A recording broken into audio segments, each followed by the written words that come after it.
તો મહારાષ્ટ્રના નંદુરબાર જિલ્લામાં પથ્થરમારાની ઘટના સામે આવી છે। ઈદ મિલાદના જુલુસ કાઢવામાં આવ્યું હતું ત્યારે પથ્થરમારો કરાયો હતો।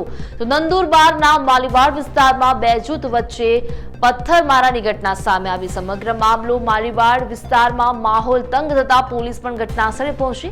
તો પથ્થરમારામાં અનેક પોલીસ કર્મીઓ સહિત લોકો પણ ઘાયલ થયા છે। તો સમગ્ર માલીવાડમાં નુકસાનના દ્રશ્યો સર્જાયા છે। તો નંદુરબાર જિલ્લામાં સમગ્ર પોલીસ મામલાને थाळे पाडવાનો प्रयास पण કરવામાં આવી રહ્યો છે। सर्व नागरिकांना आवाहन आहे, नंदुरबार शहरामध्ये ईदची मिरवणूक दरम्यान जे दगडफेक झाली आणि त्या दोन गटामध्ये जे दगडफेक झाली त्याच्यामुळे शहराचे जे काही कायदा व स्वस्थतेचा प्रश्न आहे त्याच्यावर प्रश्न निर्माण झालेला आहे।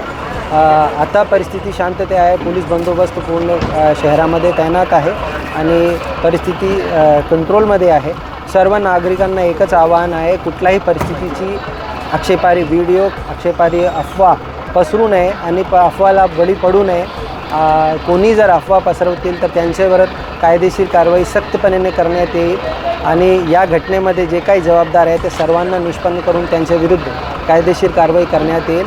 सर्वांना शांतीचं आव्हान देतोय, सर्वांच्या सहकार्य प्रशासनाला अपेक्षित आहे। एवढंच बोलतो। जय हिंद, जय महाराष्ट्र।